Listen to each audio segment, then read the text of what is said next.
Hello everyone, my name is Pablo Castro. I'm a researcher in Google Brain in Montreal, and today I'm going to talk to you about some recent work that I published at AAAI this year. It's called Scalable Methods for Computing State Similarity in Deterministic Markov Decision Processes. So the context for the work that I'm presenting here is reinforcement learning, where you have an agent, for instance, this R2D2 robot that's tasked with achieving some goal, for instance, reaching the TIE fighter. So the way it does this is by interacting with an environment, in this case this little maze here, by taking a set of actions such as moving up, down, left, or right, and the environment will return some rewards. This is typically framed as a reinforcement learning problem, which is an active area of research right now. And what we have is the agent, which in our previous example was the R2D2 robot, interacting with the environment via a set of action choices, and the environment returns a reward, which tells it how well the agent is performing, and a state. So the central question that I'm looking at in this work is this question of what are states. So states are one of the central components we need for planning and learning, in reinforcement learning or in regular planning. And we typically want them to contain enough information so that we can make Markovian decisions. And what this means is that all the information we need to make an optimal decision is encoded in that state. But the question still remains, who defines these states and what's the right way to define these states? Typically we're given these states, but often we are not. And so it's important to understand how these states should be properly defined.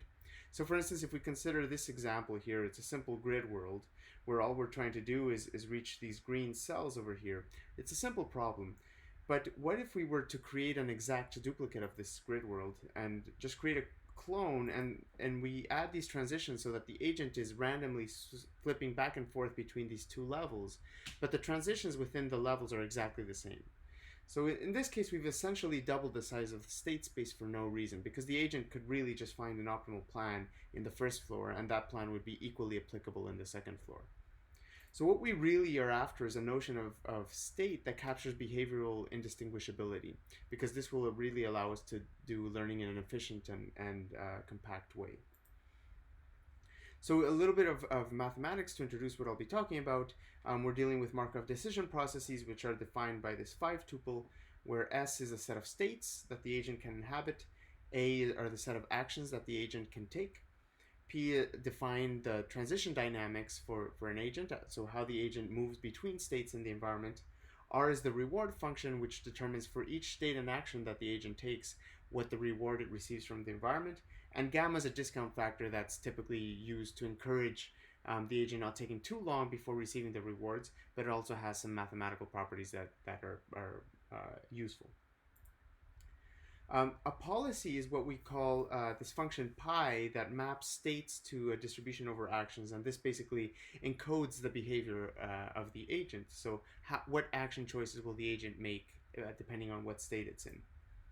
And each policy induces a state value function v of pi that's defined in this way. And I won't go into too many of the details for lack of time, but if you want more, there's plenty of literature on this, or you can always reach out to me for more details. And what we're typically interested in is the optimal value function, v star. So this is the value from a state if the agent were to act optimally from then onwards. So you can see we have this maximization operator here, and we have v star occurring in the right-hand side of the equation. So this is a recurrence equation, and it's well defined. So there is a solution to this recurrence, and that is typically what we are after. Once we have this v star function, then we can basically know how the agent can act optimally. So again, coming back to this question of states, one of the things that I'm interested in this work is how do we compare states? So how do we determine if two states are behaviorally indistinguishable? And so what we start from is this notion of bisimulation relations that say that two states, let's say S and T, are equivalent under a bisimulation equivalence relation if they have equal rewards under all actions, and if they have equal aggregate transitions under all actions. What I mean by aggregate transitions are, instead of the equal probability of transitioning to independent states, we're looking at the probability of transitioning into equivalence classes given by our equivalence relation under question. So again, this has a type of recursive or recurrent definition. So again, I won't go into too many of the mathematical details. If you're interested, you can always reach out to me. The best way to perhaps describe this is via an example. So let's say we have the 7th state MDP here, where it's a single action and rewards of 0 everywhere except at these two end states. So if we were to use the definition of by simulation equivalence relation and we were to group states based on, let's start off with rewards, then we'd end up with these two groupings, where these are the 2 states where we receive a reward of 1 forever, and these are the 5 states where we receive a reward of 0 for each transition. Now if we look at transitions into equivalence classes, we can see that x3 and x4 have equal probability of transitioning into this group over here. So we're going to group them together and separate them from these first 3 states. And now if we repeat the process, we can see that x1 and x2 have the same probability of transitioning into this middle group here. And so we end up with this clustering here, which ends up being the stable clustering, or this essentially is these are our by simulation equivalence classes for this simple MDP. So we've basically compressed the 7th state MDP into a 4-state MDP given by these groupings. Now this is nice, but the problem is that these equivalence relations can be brittle. For instance, if we have this system here, we can see that x1 and x2 are exactly bisimilar if p is equal to q, because then they have the same probability of transitioning to this state over here that receives a reward of 0, and the same probability of transitioning into this state x3 over here that receives a reward of r. But if p is not equal to q, then we consider these two states distinct. And typically, P and Q, or the probabilities, we often estimate them from samples. And so if they're estimated from sample, it's very unlikely that they'll be numerically exactly equivalent. So we need something a bit more robust.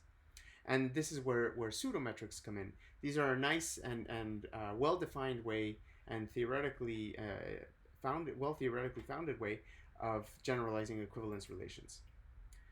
And what we use for this is the Wasserstein metric, which is or what was previously known as the Kantorovich metric, but nowadays most people know it as the Wasserstein. It's a distance measure between probability distributions on the state space.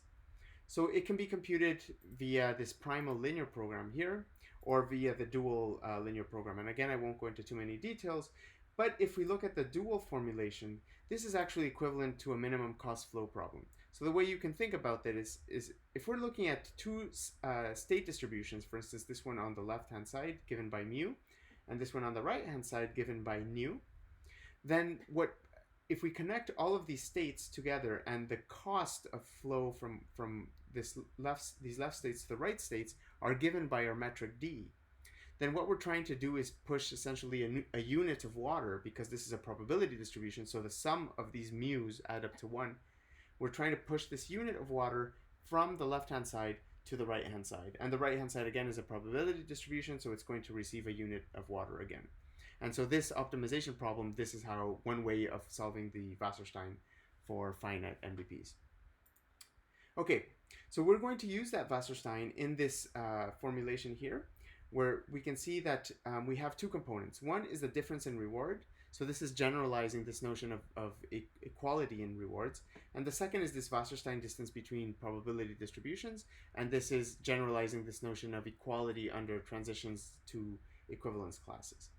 So this operator f we know it has a fixed point. It's been proven. And this fixed point is exactly a bisimulation metric under this definition here. So a bisimulation metric means that two states have a distance of 0 under the pseudometric if and only if they are exactly related by the bisimulation equivalence relation. So this is quite nice because it gives us this iterative algorithm for computing the metric, where we can start with, for instance, the everywhere 0 metric and just continuously apply this operator f until we reach our fixed point.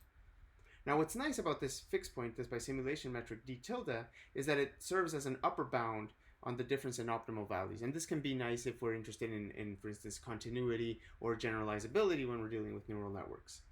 And we know the complexity for estimating this up to an accuracy delta is given by this term here. So it's not cheap to compute. And the other difficulty with these bisimulation metrics is that they can be too pessimistic. So for instance, in this system here, we can see that states S and T have this equal optimal values of 10 if we just follow action A from state S and action B from state T. But under bisimulation, they're forced to compare themselves under the same action. And so they will end up having a distance of 10K, which is basically as loose a bound as you can get. So this is because of this pessimism of bisimulation that's looking at the worst case action comparison. Now in RL, we're typically more interested in the behavior of a policy pi rather than the worst case scenario. So in this paper, one of the notions that I introduce is this notion of pi bisimulation relation, which is similar to the bisimulation relation we had before, except that this is now for fixed policy pi. So we're still looking at equivalence under rewards and equivalence under aggregate transitions. But now there's no maximization over actions. We're not looking at all possible actions. We're simply looking at the action distribution given by a fixed policy pi. And so what I proved is that we can define then an operator f pi that is given in a similar way. It's defined in a similar way as the bisimulation operator. But this is now with respect to a fixed policy pi, and I've shown that this has a fixed point and it converges to this fixed point, and so we call this a pi bisimulation metric. And what's nice about this is that it still serves as an upper bound on the difference in values for this policy pi. And this is not necessarily optimal value because now we're for fixed policy pi, so all we can really say is provide an upper bound between differences under this optimal value, under this policy pi. Okay, so we still have this issue of the Wasserstein being really expensive to compute. So another result I have in this paper is to show that if you have a deterministic MDP, and so that means that there's a unique next state for each state in action, then the Wasserstein basically degenerates to simply looking at the distance between the unique next states. And this is kind of nice because now we no longer have to compute this expensive Wasserstein, and we can define new operators for deterministic MDPs. For the regular bisimulation case, where now we replace this expensive Wasserstein with simply the distance between the unique next states, and we can define it in a similar way for the on-policy bisimulation that I introduced previously.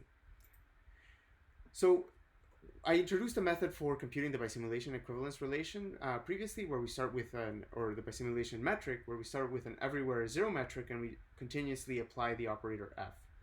So typically what we'd start is with an initial metric estimate D0, and then we consider all possible states in action pairs, and then we come up with a new metric D1.